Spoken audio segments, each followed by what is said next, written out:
خدا کی قسم ہم مدح سرا مولوی نہیں ہے، سرعام آپ کے خلاف بات کریں گے۔ اگر آپ نے غلط کیا تو ہم غلط کہیں گے۔ ہم سے یہ توقع نہ رکھیں کہ ہم وہ مولوی ہیں کہ آپ ہمیں سامنے بٹھائیں گے اور ہم آپ کی مدح سرائی کریں گے۔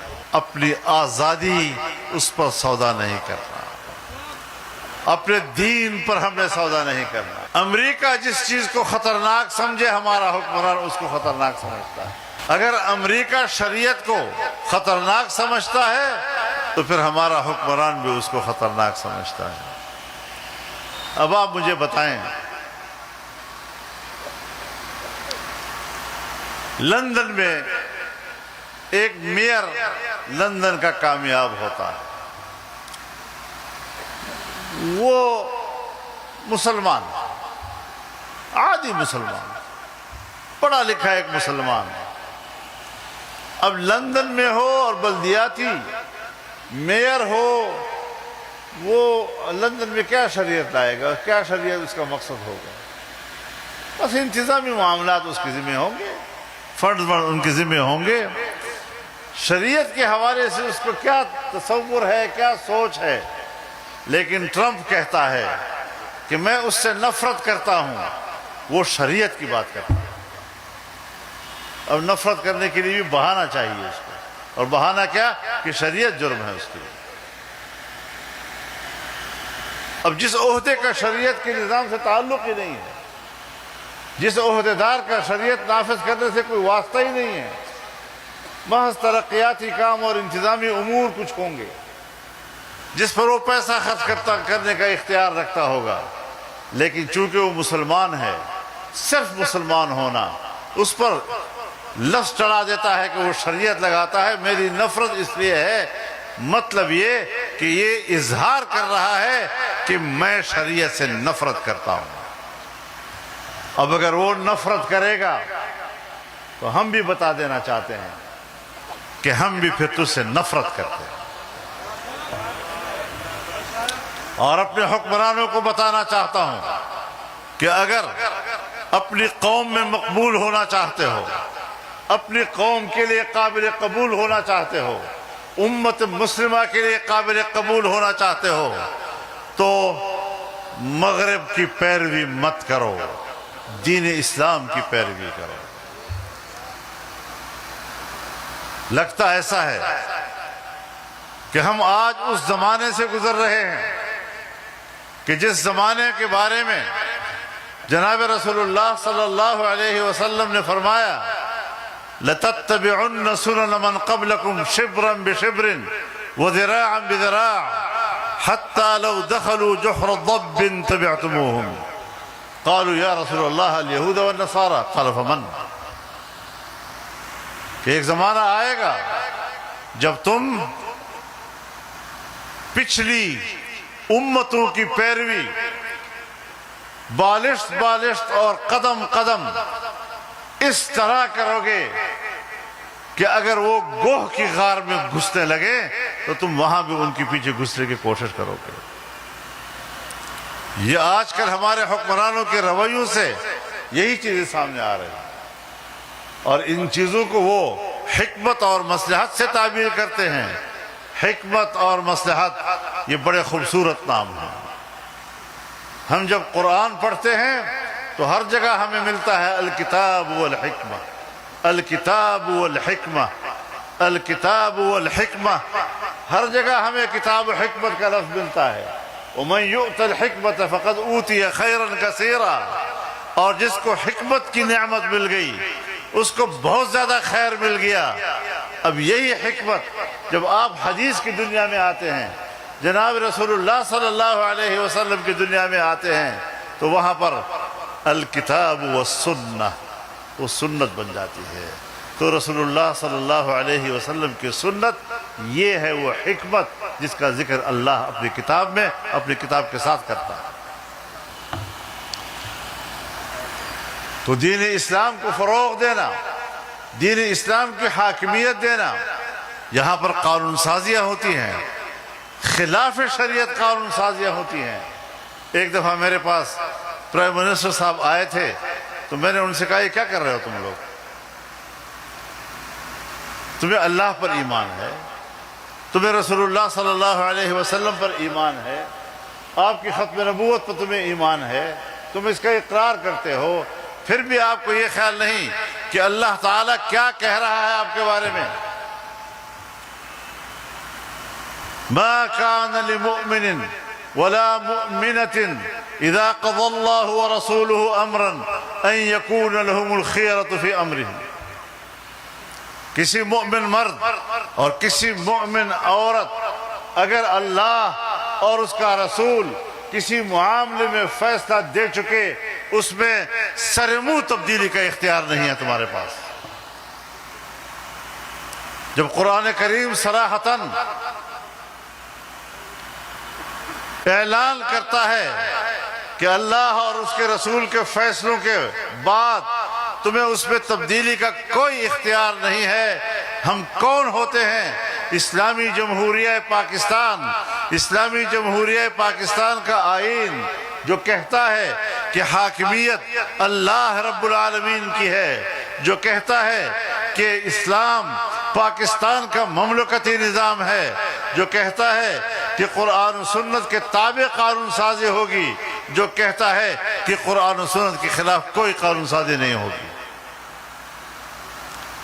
ان سارے واضح صراحتوں کے بعد ہمارے ملک میں قانون سازیاں ہوئی اور پیچھے لکھا گیا، اغراض و مقاصد میں لکھا گیا کہ ہم یہ قانون سازی کیوں کر رہے ہیں، تو انہوں نے لکھا کہ اقوام متحدہ کی منشور کا تقاضا ہے کہ ہم یہ قانون سازی کریں۔ تم نے پاکستان کے آئین کا حلف اٹھایا ہے یا تم نے اقوام متحدہ کے منشور کا حلف اٹھایا ہے؟ آپ نے تو قرآن و سنت کا حلف اٹھایا ہے، آپ نے تو اقوام متحدہ کا حلف نہیں اٹھایا۔ تو پھر کس مصلحت کے تحت ہم پاکستان میں غیر اسلامی قانون سازی کرتے ہیں؟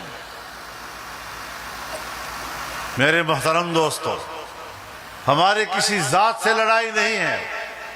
اگر ہمیں پچھلے حکمرانوں سے اختلاف تھا اور ان کے ساتھ جنگ تھی، تو آج کے حکمرانوں کو بھی ہم یہ پیغام دینا چاہتے ہیں کہ نظریات، عقائد، دین اسلام اور قیام پاکستان کے مقاصد پر ہم ہر حکمران کے ساتھ لڑائی لڑ سکتے ہیں، میدان میں نکل سکتے ہیں اور ان کے ساتھ جھگڑا کر سکتے ہیں۔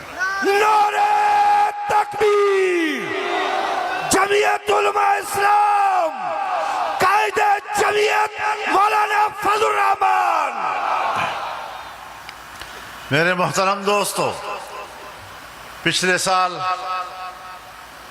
آئین میں ایک ترمیم کی گئی اور اس ترمیم میں جمعیت علماء اسلام نے مذاکرات کیے اور جمعیت علماء اسلام نے حکمرانوں سے منوایا کہ اب 2027 کے بعد ملک کے اندر سود کا کوئی نظام نہیں ہو۔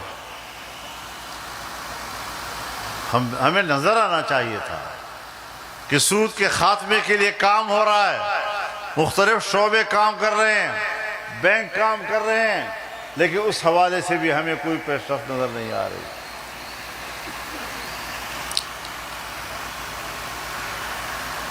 آئین میں درج کر دیا گیا تھا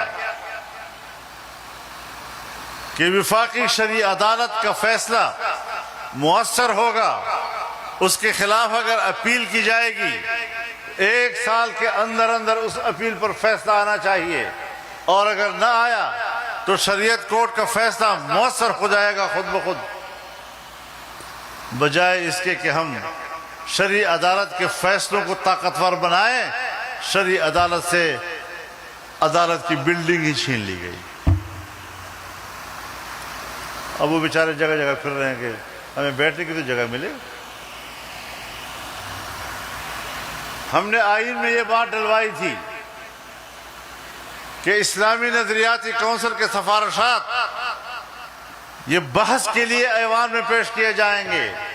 1 سال کا عرصہ ہو گیا، کوئی ایک سفارش بھی بحث کے لیے پیش نہیں کی گئی۔ یہ آئین پر تمہارا عمل ہے، اپنے آئین پر تمہارا عمل یہ، اور عالمی قوتوں کے اشاروں پر اور ان کے دباؤ پر روزانہ قانون سازی کے لیے تیار ہو جاتے ہو تو یاد رکھو ہماری ایک تاریخ ہے، اور میں آپ حضرات سے کہنا چاہتا ہوں، علماء کرام سے کہنا چاہتا ہوں، ان فضلاء سے کہنا چاہتا ہوں کہ یہ آپ کی تاریخ ہے کہ آپ کی پشت پر 300 سال کی تاریخ ہے کہ ہم نے اپنی آزادی اس پر سودا نہیں کرنا، اپنے دین پر ہم نے سودا نہیں کرنا۔ سب سے پرانی تاریخ آپ کی ہے، آپ کی سیاست اس بر صغیر کا آغاز ہے، آپ کی سیاست نے آزادی کا چراغ جلایا تھا، اور 1803 میں حضرت شاہ عبدالعزیز رحمہ اللہ نے انگریز حاکمیت کے خلاف جہاد کا فتویٰ دیا تھا۔ پاکستان بننے کے بعد بھی اگر تمہارے طور طریقے وہی ہیں،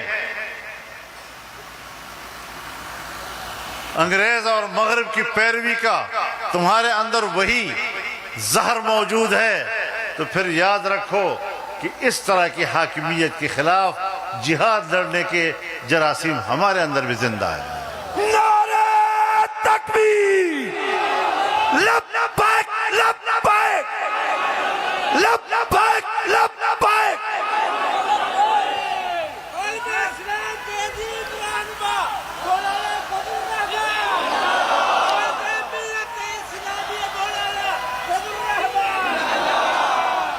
میرے محترم دوستو،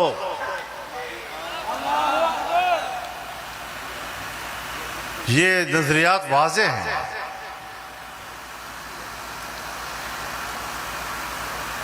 ہندوستان کا وفادار اگر انگریز کا مخالف ہے تو ہندوستان کا وفادار غدار کہلاتا تھا، اور ہندوستان کا غدار اگر انگریز کا وفادار ہے تو وہ آج بھی وفادار ہے۔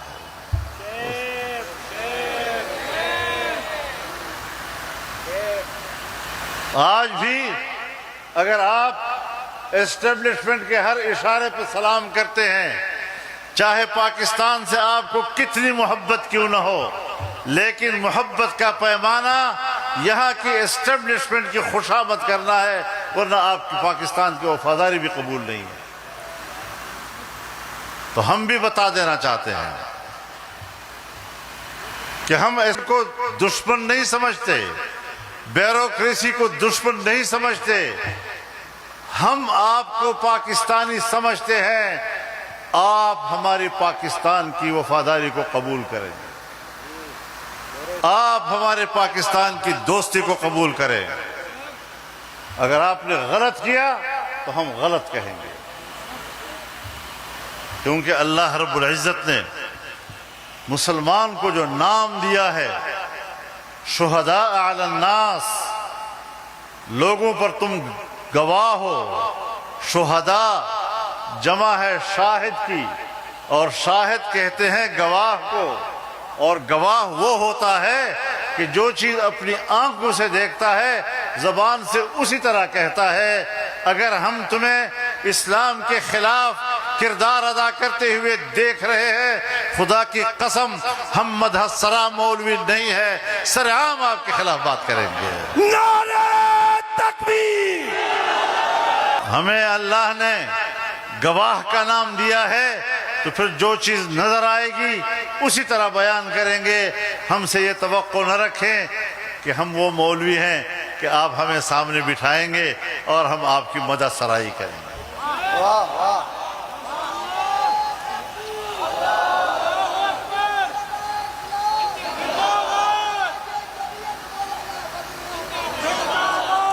یہ قوم، پاکستان کے مسلمان، یہ بڑے مردانہ وار سیاست کرتے ہیں۔